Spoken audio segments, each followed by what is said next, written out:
मेरी माया नहीं लगेगी, हे सुखदेव बाहर आओ। अपनी माँ के गर्भ से जैसे बाहर आए वेद व्यास के पुत्र सुखदेव जी महाराज वन की ओर चल दिए थे। रास्ते में अनेक स्त्रियां स्नान कर रही थी, देव स्त्रियां। उनको नहीं देखा, ना उनके अंदर ये भेद है कि ये स्त्री है ये पुरुष है। न स्त्री कुंभिदा सुतस्य विविक्त दृष्टे है, उनके अंदर ऐसी कांतिक दृष्टि है, ऐसी कांतिक दृष्टि वाले हैं सुखदेव जी महाराज। सुखदेव जी महाराज अपने घर से चल दिए थे। उन्होंने उन स्त्रियों की ओर भी नहीं देखा, परंतु वेद व्यास जी ने जब देखा तो समझाने लगे, देवियों इस प्रकार से आप थोड़ी लज्जा का भाव दिखा रही हैं। जब मेरा पुत्र यहाँ से गया तब तो कोई लज्जा नहीं दिखाई। कहा महाराज आपके पुत्र में कोई भी इस प्रकार की दृष्टि नहीं, माइक दृष्टि नहीं है आपके पुत्र में, आपके पुत्र में है महाराज दिव्य दृष्टि है, दिव्य भाव है।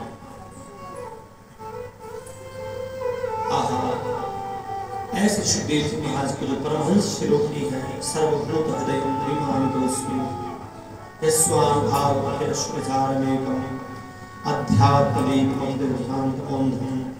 संसारिणां करुणया पुराणगुह्यं, जिन्होंने अत्यंत गोपनीय पुराण भागवत को गाया।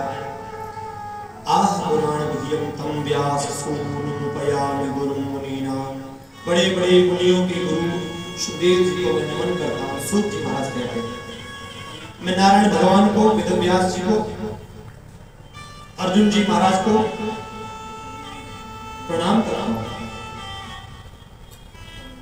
भगवान श्री कृष्ण को प्रणाम करता हूँ, देवी सरस्वती वेद व्यास जी को प्रणाम करके जय जयकार करता हूँ। श्रीमन्नारायण भगवान की, श्री सरस्वती मैया की, वेद व्यास भगवान की, नर ऋषि जी महाराज की, बद्री विशाल तीर्थ की जयकारा लगाया और कहने लगे, सभी पविशाम परो धर्मो ये तो भक्ति रथोक्षणे, वही परम धर्म है जिससे भगवान में हमारी भक्ति हो, हमारा मन ठाकुर जी में लगने लगे।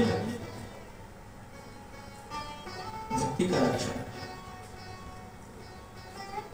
और कैसी भक्ति हो, अहेतु की अप्रतिहता, बिना किसी हेतु की, बिना किसी कारण की कि राधा रानी ऐसा कर दीजिए ऐसा कर दीजिए, नहीं बस श्री जी मुझे तो आप चाहिए, मुझे और कुछ नहीं चाहिए, जो आप दे दें वो बढ़िया, जो आप मुझे प्राप्त करवा दें वो बढ़िया, वो भी आपकी कृपा से, आपके लिए, आपके भजन के लिए मुझे मिले, बस ऐसा भाव अहेतु। और अहेतु के साथ अप्रतिहत, भक्ति के दो प्रकार बताए, दो गुण बताए, दो विशेषताएं बताए, दो स्वरूप बताए, कैसी भक्ति होनी चाहिए, अहेतु की और अप्रतिहता, बिना किसी कारण की, बिना किसी इच्छा की, बिना किसी कामना की, और अप्रतिहता। अप्रतिहता का अर्थ हुआ कोई कामना नहीं और साथ में निरंतर। अप्रतिहता का मतलब निरंतर, सदा सर्वदा चलते फिरते बैठते उठते भक्ति को निरंतर। फिर कहा नारायण परा वेदा नारायण परा मखाहा, नारायण परम ज्ञानम नारायण परम तपः। वो भगवान श्रीमन नारायण श्री कृष्ण, नारायण श्री कृष्ण है, श्री कृष्ण गोपाल ही परम तप है, परम ज्ञान है, परम योग है, वही सब है। आगे दूसरे अध्याय में, तीसरे अध्याय में, पहले स्कंद के तीसरे अध्याय में श्री अवतारों की कथाओं का वर्णन किया। अवतारों की कथा में ये बताया गया सबसे पहले सनक सनंदन आदि का जन्म हुआ, दूसरे में देवर्षि नारद जी का हुआ, तीसरे में भगवान वराह के रूप में प्रकट हुए, चौथे में भगवान ऋषभदेव के रूप में प्रकट हुए, पांचवें में भगवान आगे जाकर के कपिल देव के रूप में प्रकट हुए। कपिल देव अवतार हुआ, पृथु अवतार हुआ, ऋषभ अवतार हुआ, इसी प्रकार से भगवान के मोहिनी अवतार, धन्वंतरी अवतार, वामन अवतार, मत्स्य अवतार, इन सभी अवतारों की श्रृंखलाओं का वर्णन करते करते करते करते राम कृष्ण अवतार का जो विशेष अवतार माने जाते हैं अवतारों में उनका वर्णन किया।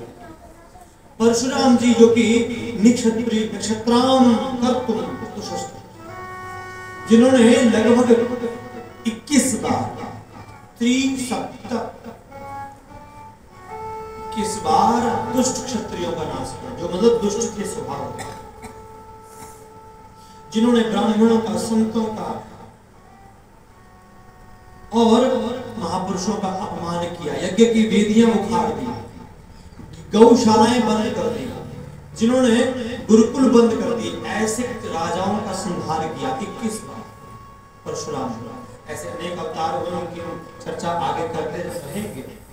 कल की अवतार हुआ भगवान रामकृष्ण के बाद, बुद्ध के बाद कल की, इस प्रकार 24 अवतारों की कथा का वर्णन।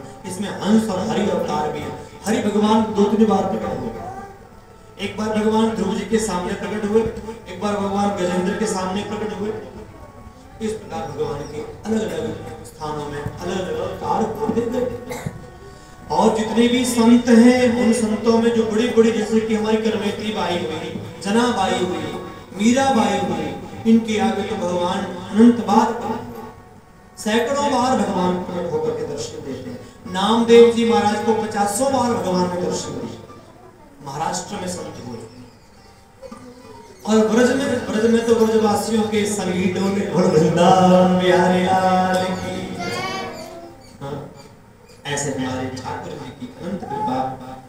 सूत जी महाराज कहते हैं, श्री वेदव्यास भगवान ने किस प्रकार से अपने पुत्र को यह ज्ञान दिया, सुखदेव जी महाराज को वह वर्णन किया।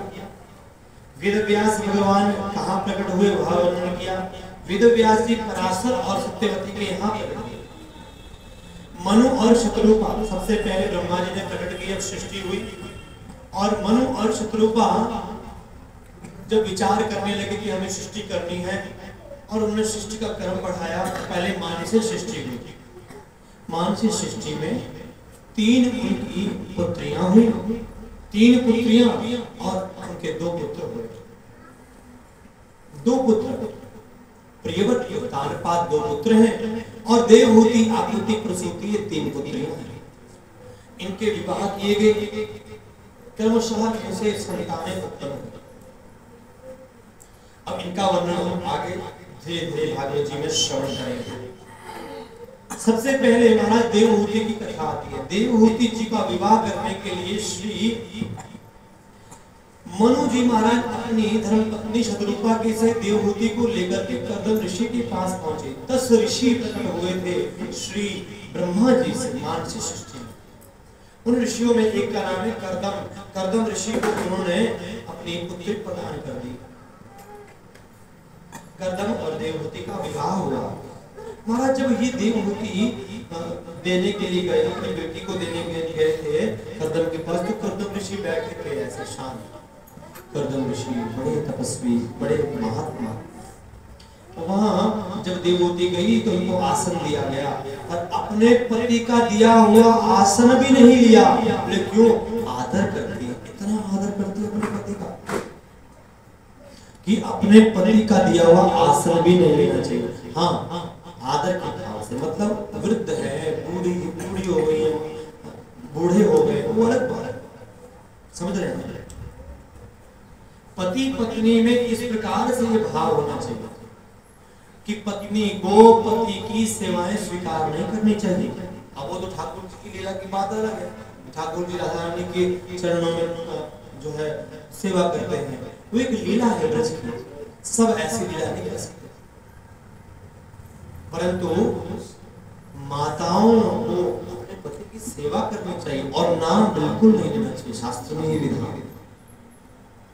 ऐसा कहा गया कि आत्मनाम गुरोर्नाम नामाति कृपणस्य च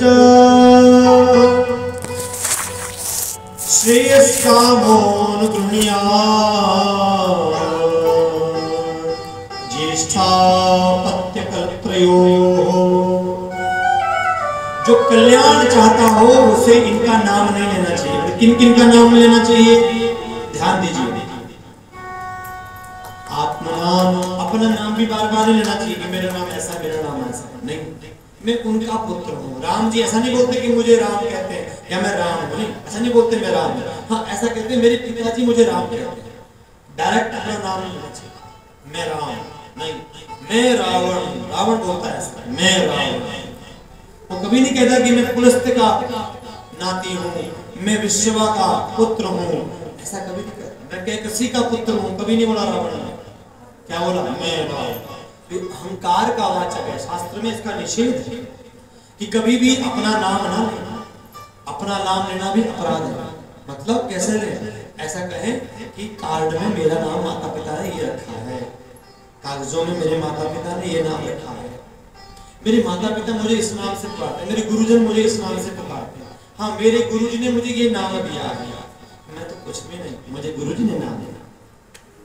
ये हो गया आत्मनाम, आत्मनाम गुरुर नाम। और गुरु जी का भी नाम लेना चाहिए। लेना हो तो उपाधि लगा करके, भागवत भास्कर,